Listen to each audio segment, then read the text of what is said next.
जय श्री कृष्णा दोस्तों। आज मैं आपको वेदों के बारे में बताऊंगा। वेद क्या हैं? वेद हमारे सबसे पुराने ग्रंथ हैं जो आदि ब्रह्मा के द्वारा स्थापित किए गए हैं। वेदों को हमारे ब्रह्मा ने स्वयं अपने श्री मुख से इनका वर्णन किया है। वेदों के आधार पर ही दुनिया के सभी मजहबों की उत्पत्ति हुई, जिन्होंने वेदों के ज्ञान को अपने अपने तरीके से पढ़कर अपनी मजहबी भाषाओं में प्रचार और प्रसारित किया। इस जीवन का वास्तविक ज्ञान ही वेद है।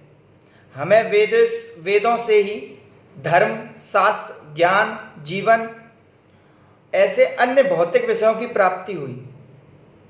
हमें अपने जीवन को समझने में इन वेदों की बहुत बड़ी महानता है।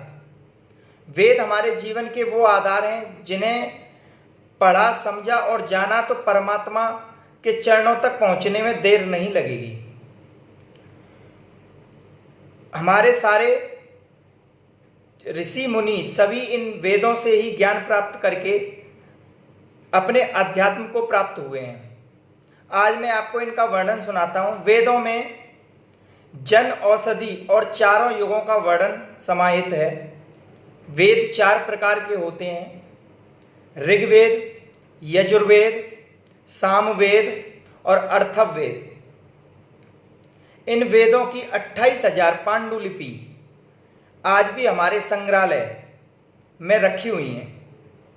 वेदों के 4 विभाग हैं: ऋग्वेद अर्थात स्थिति, यजु अर्थात रूपांतरण और सामवेद का गतिशील और अर्थववेद अर्थात जड़।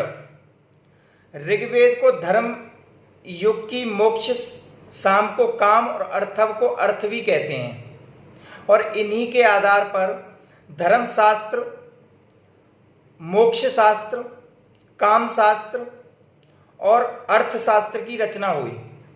परमात्मा ने अग्नि, वायु, आदित्य, अंगिरा ऋषियों पर इसका अध्ययन किया था। धन्यवाद।